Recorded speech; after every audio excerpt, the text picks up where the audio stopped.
ओम शांति 27 अक्टूबर 2023। बाबा के आज के महावाक्य हैं। बाबा समझाते, मीठे बच्चे, तुम्हारी दिल में खुशी के नगाड़े बजने चाहिए, क्योंकि बेहद का बाप तुम्हें बेहद का वर्षा देने आया है। प्रश्न है, माया ने मनुष्यों को किस भ्रम में भरमा दिया है, जिस कारण वे स्वर्ग में चलने का पुरुषार्थ नहीं कर सकते। बाबा समझाते, माया का ये जो पिछाड़ी का पंप है, 100 वर्ष के अंदर एरोप्लेन, बिजली आदि क्या क्या निकल गया है।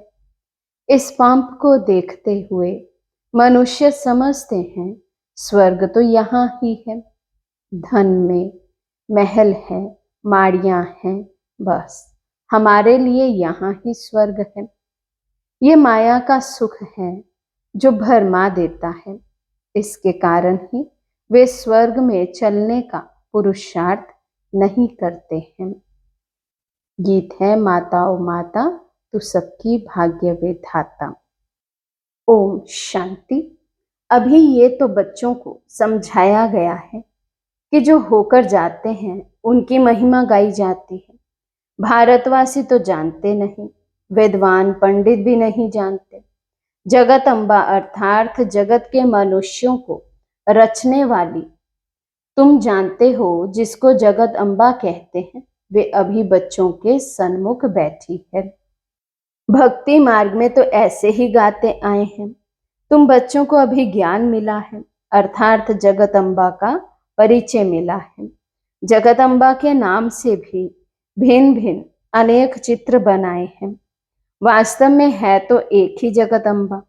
उनको ही काली कहो, सरस्वती कहो, दुर्गा कहो, ढेर नाम रखने से मनुष्य मूंझ गए हैं। काली कलकत्ते वाली भी कहते हैं, परंतु ऐसा चित्र तो होता नहीं। बाप कहते हैं ये सब भक्ति मार्ग की सामग्री है। जब से भक्ति मार्ग शुरू होता है तब से रावण राज्य भी शुरू होता है। ये तो मनुष्य जानते नहीं कि रावण क्या है, राम क्या है। ये बेहद की कहानी है। तुम बच्चे अब जानते हो, रावण राज्य पूरा हो फिर राम राज्य शुरू होता है।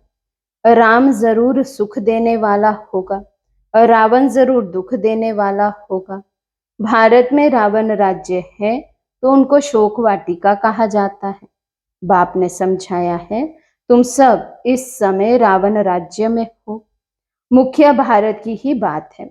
रावण राज्य में तुम भ्रष्टाचारी बन गए हो। राम अर्थात बेहद का बाप है, सुख देने वाला। इस समय सभी मनुष्य हैं आसुरी मत पर। बाकी रावण कोई 10 शीश वाला नहीं है। ये है 5 विकारों की मत, जिसको रावण मत कहा जाता है। शिव बाबा की मत है श्री मत। अभी आसुरी संप्रदाय है ना, ये बेहद की बात है। श्री मत से 21 जन्म सुख पाते हो, आसुरी मत से 63 जन्म तुमने दुख पाया है। तुम जानते हो ये रावण है बड़े ते बड़ा दुश्मन, जिसको जलाते रहते हैं। समझते नहीं कि आखिरीन रावण को जलाना हम बंद कब करेंगे। कहते हैं ये रावण को जलाना तो परंपरा से चला आता है। एफिजी बनाए जलाते रहते हैं। बरोबर इस रावण ने सबको दुख दिया है, खास भारत को। तो रावण बड़ा दुश्मन हुआ ना, परंतु इस बेहद के दुश्मन का किसी को पता नहीं है। बेहद का बाप आकर बेहद का सुख देते हैं। ऐसी सहज बात भी कोई विद्वान पंडित आदि नहीं जानते। तुम बच्चे जानते हो हमको बेहद के बाप से सुख का वर्षा लेना है, परंतु फिर घड़ी घड़ी तुम बाप को भूल जाते हो। भक्ति मार्ग में तुम पुकारते आए हो, हे बाबा रहम करो, मर्सी ऑन मी। मर्सी तो करता रहता हूँ। जिस जिस भावना से देवताओं की पूजा करते हैं तो अल्पकाल का सुख जरूर देता हूँ। और कोई सुख दे नहीं सकता, मैं ही हूँ सुखदाता। भक्ति मार्ग में भी देने वाला मैं हूँ। कहते हैं गॉड फादर ने ये दिया, भगवान के लिए कहते हैं। फिर ऐसे क्यों कहते हो ये धन फलाने साधु ने दिया, जबकि सुख देने वाला है ही एक बाप। गाते भी हैं हे भगवान हमारे दुख दूर करो। फिर ऐसे क्यों कहते फलाने साधु ने हमारा ये दुख दूर किया, बच्चा दिया। समझते हैं उनकी कृपा से सुख मिला। धंधे में फायदा होता है तो समझते हैं गुरु कृपा हुई। नुकसान होता है तो ऐसे नहीं कहते कि गुरु की अकृपा हुई। बेचारे भगत लोग समझने बिगर जो आया सो कहते रहते हैं, जो सुनते उस पर फॉलो करते रहते हैं। ये भी ड्रामा है। अब बाप आकर तुम्हें अपना बनाते हैं। बाप से प्रीत रखने में भी माया बहुत विघन डालती है, एकदम मुंह फिरा देती है। 21 जन्म का सुख देने वाले बाप से फारगती दिला देती है। बाप समझाते हैं भक्ति मार्ग और ज्ञान मार्ग में रात दिन का फर्क है। भक्ति करते करते जब कंगाल बन जाते हैं तब फिर बाप आकर ज्ञान देकर 21 जन्म के लिए तुमको माला माल कर देते हैं। वे भक्ति तो तुम जन्म बाय जन्म करते रहे, अल्पकाल सुख मिलता है, दुख तो बहुत है ना। बाप कहते मैं आया हूं तुम्हारा जो गवाया हुआ राज्य है वे देने। बेहद की बात हुई ना, बाकी और कोई बात नहीं। ये लक्ष्मी नारायण आदि वॉइसलेस देवताएं थे। उन्हों के महलों में कितने हीरे जवाहरात होंगे। तुम आगे चलकर बहुत कुछ देखेंगे। जितना नजदीक आते जाएंगे उतना स्वर्ग की सीन देखते जाएंगे। कितनी बड़ी बड़ी दरबार होगी, खिड़कियों पर सोने हीरे जवाहरों का कितना अच्छा श्रृंगार होगा। बस ये रात पूरी होकर दिन शुरू होगा। जो वैकुंठ तुम दिव्य दृष्टि से देखते हो वे प्रैक्टिकल में जरूर देखेंगे। जो विनाश दिव्य दृष्टि से देखा है वे फिर प्रैक्टिकल में देखेंगे। तुम्हारे अंदर तो खुशी के नगाड़े बजने चाहिए। हम बेहद के बाप से बेहद का वर्षा ले रहे हैं। ये चित्र तो कोई एक्यूरेट नहीं है। वे तुम सब दिव्य दृष्टि से देखते हो। वहां जाकर रास आदि करते हो। कितने चित्र आदि बनाते थे। जो कुछ दिव्य दृष्टि से बाप ने दिखाया है वे फिर प्रैक्टिकल जरूर होगा। तुम जानते हो ये छीछी दुनिया खत्म हो जाएगी। तुम यहाँ बैठे हो श्रीमत पर अपना स्वराज्य लेने के पुरुषार्थ में। कहाँ वे भक्ति मार्ग, कहाँ ये ज्ञान मार्ग।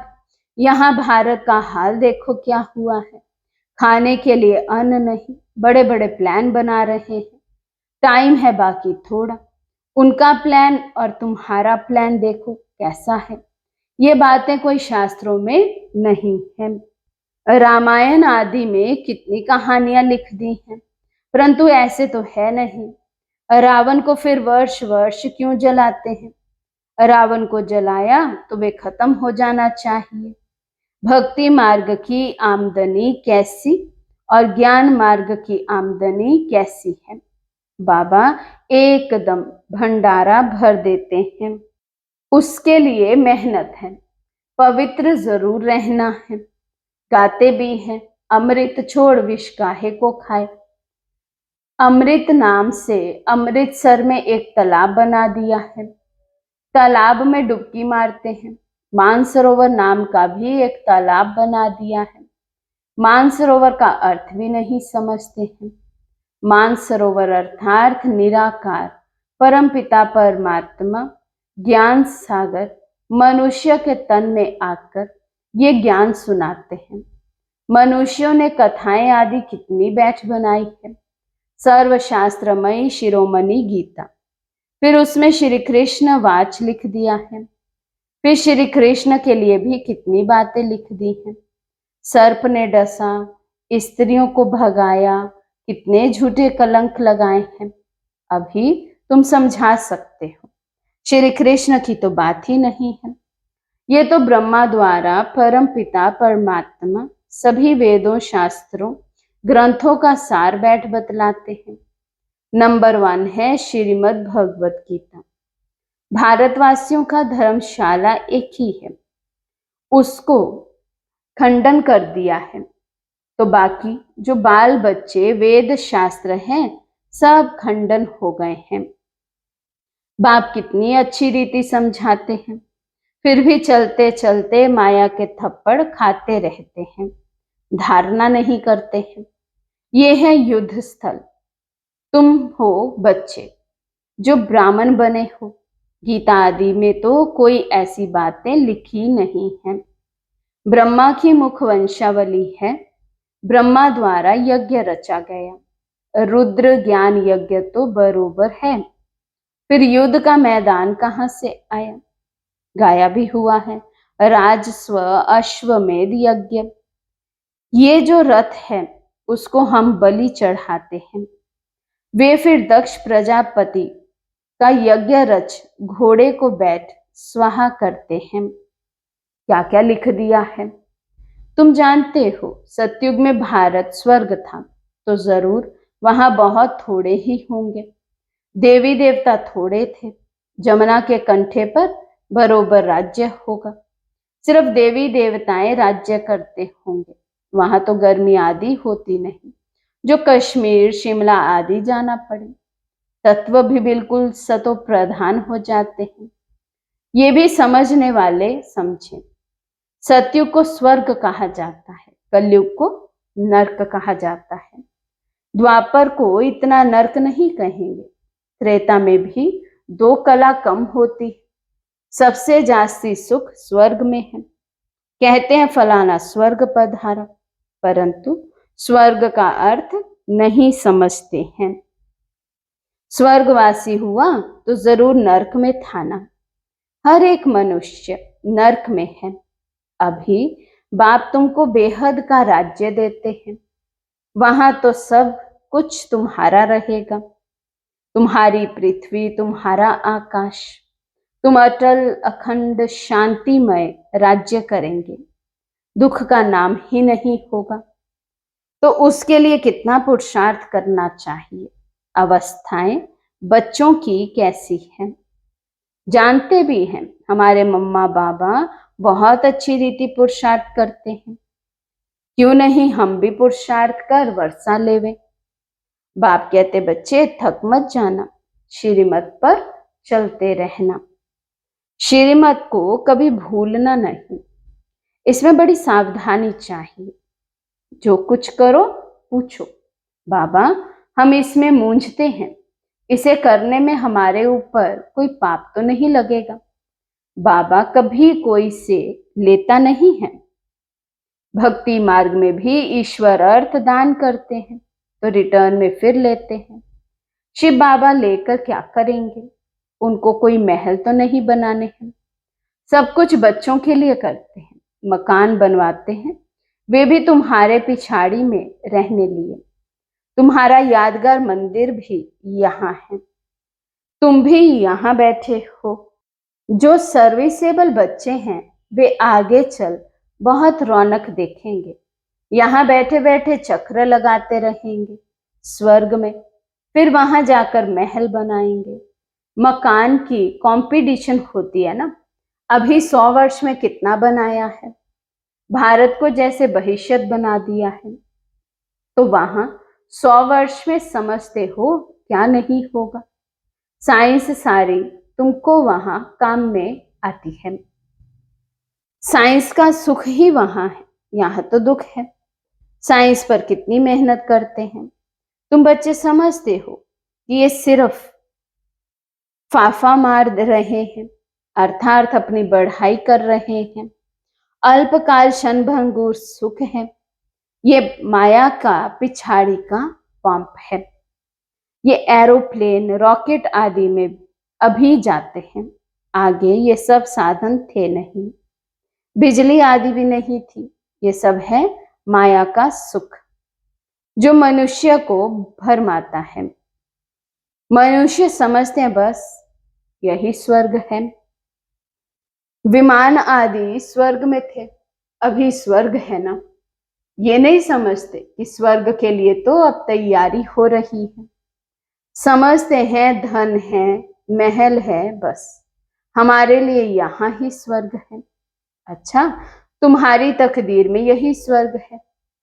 हमको तो मेहनत कर सच्चे सच्चे स्वर्ग में चलना है, जिसके लिए हम पुरुषार्थ करते हैं।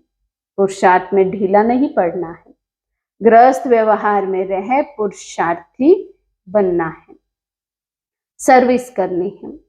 खुद पवित्र बन, फिर अपने मित्र संबंधियों आदि को भी लायक बनाओ, मीठे मीठे बातें सुनाओ। बाबा ने 2 बाप की पॉइंट बहुत अच्छी रीति समझाई है। वर्षा बाप से मिलता है जायदाद का। अच्छा, मीठे मीठे सिके लदे बच्चों प्रति माता पिता बाप दादा का याद प्यार और गुड मॉर्निंग। रूहानी बाप की रूहानी बच्चों को नमस्ते। हम रूहानी बच्चों की रूहानी बाप दादा को दिल व जान सिकवा प्रेम से नमस्ते नमस्ते नमस्ते जी। धारणा के लिए मुख्य सार। फर्स्ट पॉइंट, पुरुषार्थ में कभी भी थकना नहीं है, बड़ी सावधानी से श्रीमत पर चलते रहना है, मूंझना नहीं है। सेकंड पॉइंट, कोई भी पाप कर्म नहीं करना है, सच्चे सच्चे स्वर्ग में चलने के लिए पवित्र बनने और बनाने की सेवा करनी है। आज का वरदान है, निश्चय बुद्धि बन, लौकिक में अलौकिक भावना रखने वाले डबल सेवाधारी ट्रस्टी भव। निश्चय बुद्धि बन, लौकिक में अलौकिक भावना रखने वाले डबल सेवाधारी ट्रस्टी भव। कई बच्चे सेवा करते करते थक जाते हैं, सोचते हैं ये तो कभी बदलना ही नहीं है। ऐसे दिल शिकस्त नहीं बनो, निश्चय बुद्धि बन, मेरेपन के संबंध से न्यारे हो चलते चलो। कोई कोई आत्माओं का भक्ति का हिसाब चुकतू होने में थोड़ा समय लगता है, इसलिए धीरज धर, साक्षीपन की स्थिति में स्थित हो, शांत और शक्ति का सहयोग आत्माओं को देते रहो। लौकिक में अलौकिक भावना रखो, डबल सेवाधारी ट्रस्टी बनो। स्लोगन है, अपनी श्रेष्ठ वृत्ति से वायुमंडल को श्रेष्ठ बनाना यही सच्ची सेवा है। अपनी श्रेष्ठ वृत्ति से वायुमंडल को श्रेष्ठ बनाना यही सच्ची सेवा है। अच्छा, ओम शांति।